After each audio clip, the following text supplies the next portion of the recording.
Hello guys, कैसे हैं आप लोग। आज इस वीडियो में हम लोग जानेंगे टीडीएस से रिलेटेड गूगल पर सबसे ज़्यादा बार सर्च किए गए क्वेश्चंस के आंसर्स। तो आइए शुरू करते हैं आज का वीडियो। आगे चलने से पहले आप इस वीडियो को लाइक शेयर जरूर करें एंड चैनल को सब्सक्राइब करें ताकि मैक्सिमम लोगों को इसका बेनिफिट मिल सके। क्वेश्चंस पर सीधा जंप करने से पहले थोड़ा सा टीडीएस के बारे में जान लेते हैं। हम जहाँ पर भी रहते हैं हमें वहाँ का लॉ ऑफ लैंड फॉलो करना पड़ता है। ये इंडिया है और यहाँ पर एक लॉ है इनकम टैक्स लॉ। तो अगर हम इंडिया में रहते हैं तो हमें इनकम टैक्स लॉ तो फॉलो करना ही पड़ेगा, उसके कोई ऑप्शन नहीं है। इनकम टैक्स एक्ट के अंदर टीडीएस से रिलेटेड एक पूरा चैप्टर है जो टीडीएस के बारे में सब कुछ बताता है। जब भी हम बिजनेस करते हैं तो मिनिमम 2 लोगों की इन्वॉल्वमेंट तो होनी ही पड़ती है।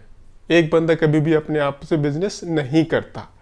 सो now suppose there are 2 person, mister A and mister B. अगर मिस्टर ए मिस्टर बी को कुछ पेमेंट करेगा तो इनकम टैक्स एक्ट के हिसाब से मिस्टर ए को कुछ अमाउंट रोकना पड़ेगा। बैलेंस अमाउंट मिस्टर बी को पे कर देना है और जो अमाउंट अपने पास रोका है उस तरह के सारे अमाउंट नेक्स्ट मंथ गवर्नमेंट के पास जमा कर देने। जैसे ही एक पूरा क्वार्टर खत्म होगा, मिस्टर ए ने किस किस पर्सन का अमाउंट रोका है एंड कब कब पेमेंट की है उसकी गवर्नमेंट के पास, उसकी एक डिटेल बनाकर देनी पड़ती है इनकम टैक्स डिपार्टमेंट को। इनकम टैक्स डिपार्टमेंट बाद में उस इंफॉर्मेशन को वेरीफाई करता है एंड कुछ सर्टिफिकेट्स मिस्टर ए को दे देता है।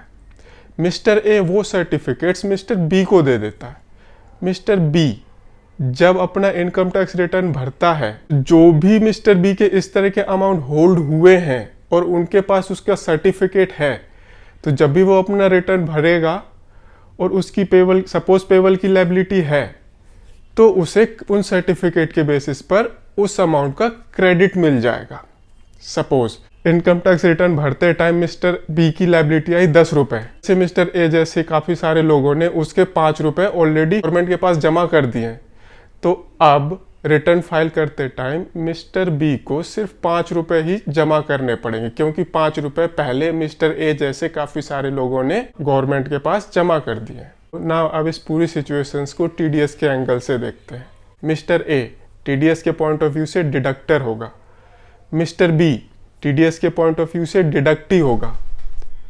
जो अमाउंट मिस्टर ए ने विदहेल्ड किया है अपने पास एंड बाद में गवर्नमेंट के पास जमा कर दिया, वो टीडीएस अमाउंट है, उसे टीडीएस बोलते हैं। एंड जो भी मिस्टर ए ने डिटेल दी थी इनकम टैक्स डिपार्टमेंट को कि मैंने इस पर्सन का टीडीएस काटा है और इस मंथ में जमा किया है, उसे टीडीएस रिटर्न बोलते हैं।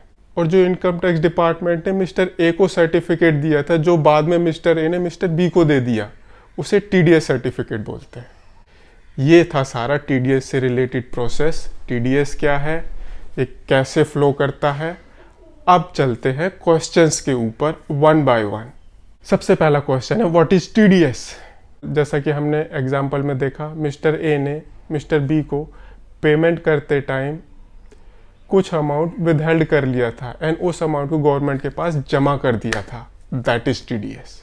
दूसरा क्वेश्चन है why TDS is deducted. TDS क्यों काटते हैं।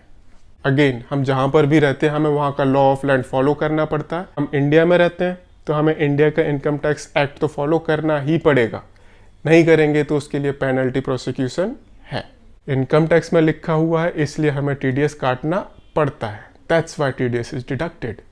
उसके बाद है why TDS is deducted in PF. Because income tax act के हिसाब से अगर आप PF with in 5 year withdraw करोगे तो उस पर टीडीएस तो कटेगा। अगला है why TDS is deducted on GST. ये गलत क्वेश्चन है, जीएसटी के ऊपर टीडीएस नहीं कटता, ये पोजीशन सेटल्ड है। अगला क्वेश्चन है why TDS is not deducted on goods. ये थोड़ा सा कॉम्प्लिकेटेड क्वेश्चन है। बेसिकली टीडीएस कटता है इनकम कंपोनेंट के ऊपर। गुड्स के अंदर डिडक्टर को इनकम कंपोनेंट निकालना मुश्किल है क्योंकि उसके अंदर cost of goods sold include होता है, like raw material, labour, other overheads. इस वजह से गुड्स के ऊपर टीडीएस नहीं कटता। अगला question why TDS is applicable. Answer is very simple, this is the law and we have to follow without any exception. उसके बाद क्वेश्चन है when TDS is deducted. TDS कब काटते हैं। नॉर्मली जब भी हम पेमेंट करते हैं तो हमें टीडीएस काटना पड़ता है। बट बिजनेस के केस में अगर हम पेमेंट नहीं करते, हम सिर्फ इनवॉइस की रिकॉर्डिंग करते हैं अपनी बुक्स में, तब भी हमें टीडीएस काटना पड़ता है। रिकॉर्डिंग तो छोड़ो, कई बार हम अपनी बुक्स में प्रोविजन बनाते हैं, उस टाइम भी हमें टीडीएस काटना पड़ता है। तो टीडीएस कब कटता है? At the time of recording, at the time of provision और at the time of payment, whichever is earlier. अगला question, when TDS is applicable? TDS कब एप्लीकेबल होता है? इनकम टैक्स के चैप्टर 17 के अंदर सारे ट्रांजैक्शंस की डिटेल है और उन सारे ट्रांजैक्शन पर टीडीएस कटता है। तो जब भी आपका ट्रांजैक्शन उन पर्टिकुलर ट्रांजैक्शंस के अंदर फॉलो करेगा, टीडीएस कटेगा। When TDS is deducted on rent?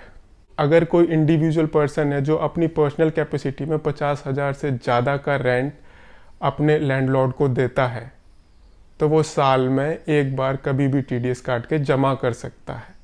Normally साल के लास्ट में ही जमा करते हैं। अगर आप बिजनेस करते हैं तो जब भी आप रेंट के इनवॉइस को अपनी बुक्स में बुक करेंगे या फिर पेमेंट करेंगे या फिर प्रोविजन करेंगे, विच एवर इज अर्लियर, आपको टीडीएस काटना पड़ेगा रेंट के ऊपर। When TDS is deducted on salary? Income tax act के हिसाब से सैलरी पर टीडीएस पेमेंट बेसिस पर कटता है।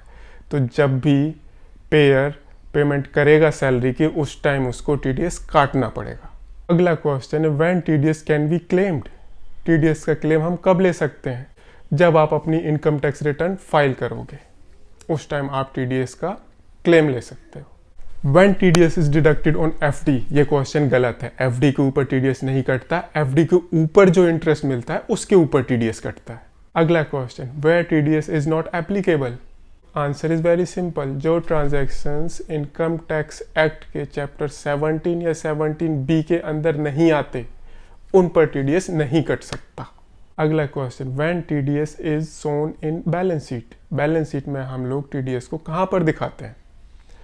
तो अगर तो मेरा टीडीएस कटा है और मैं अपनी बैलेंस शीट बना रहा हूँ जिसका मुझे बेनिफिट मिलेगा, तो मेरे लिए वो एसेट है। बैलेंस शीट में मैं उसे एसेट साइड में दिखाऊंगा, under current assets, loan and advances के। अगर मैंने टीडीएस काटा है और गवर्नमेंट को जमा करना है, मैंने नहीं जमा किया, तो वो मेरे लिए लायबिलिटीज़ है।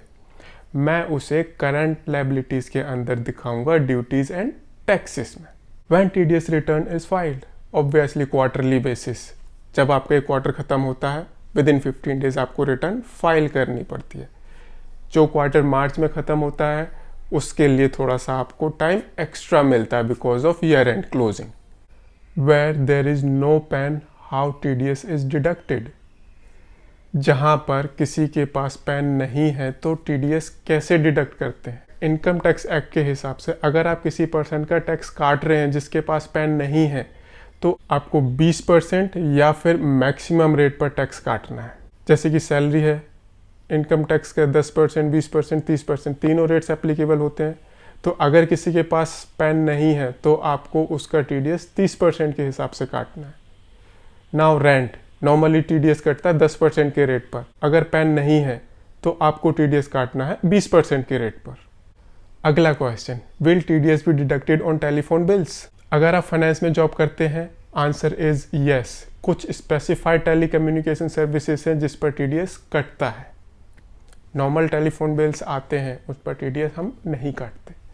Will TDS deducted on out of pocket expenses? General answer is no. But अगर आपके पास बिल्स आया है जिसमें सब कुछ ही इंक्लूड है, तो आपको उस पर टीडीएस काट लेना है।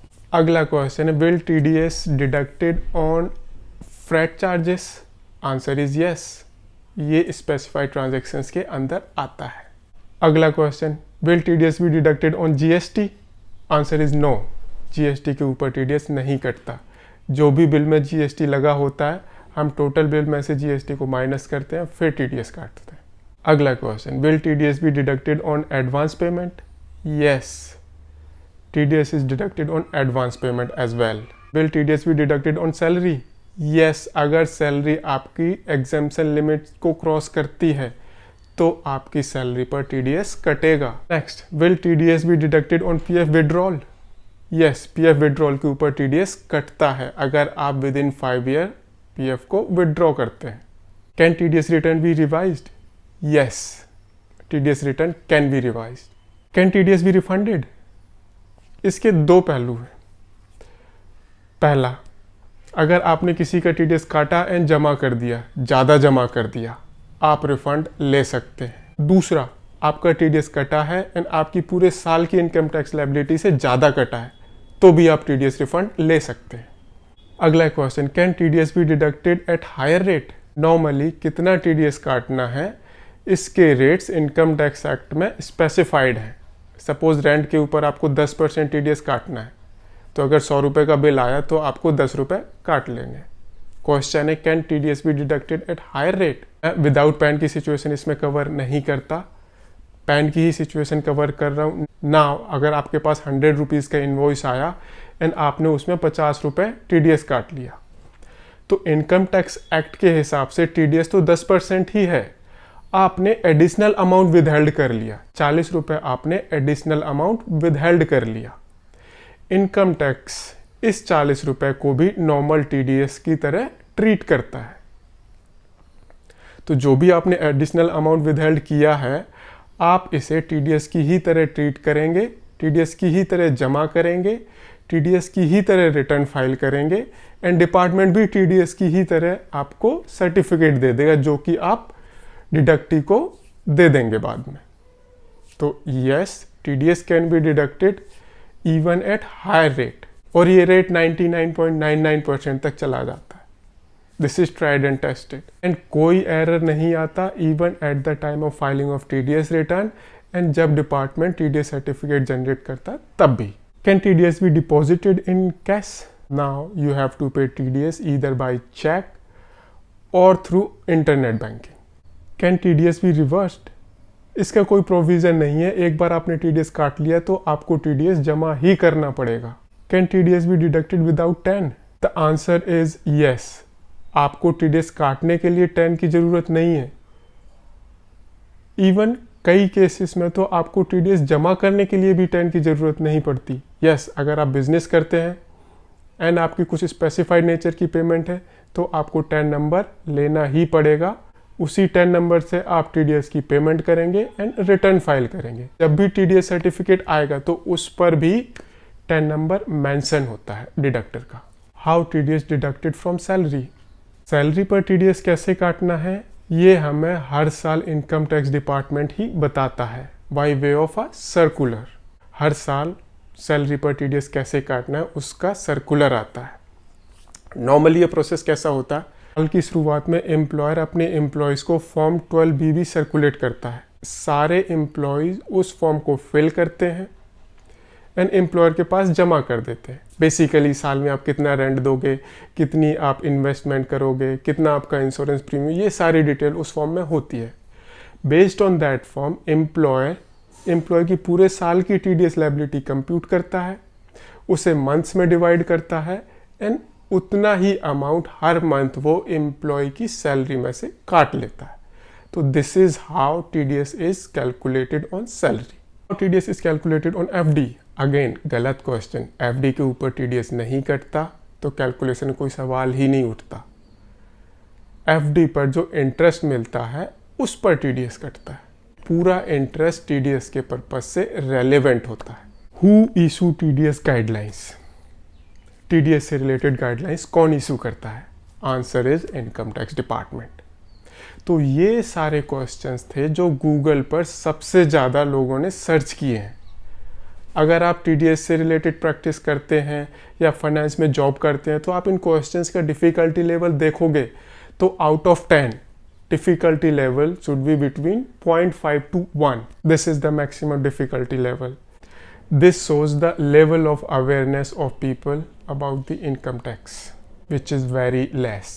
तो ये सारे क्वेश्चंस थे जो हमने एक वेबसाइट के थ्रू कंपाइल किए थे टीडीएस से रिलेटेड। इस तरह की वीडियोस हम फ्यूचर में भी बनाते रहेंगे। Thank you very much. अगर वीडियो पसंद आए तो इसे लाइक शेयर जरूर करें एंड चैनल को सब्सक्राइब करें ताकि मैक्सिमम लोगों को इसका बेनिफिट मिलता रहे।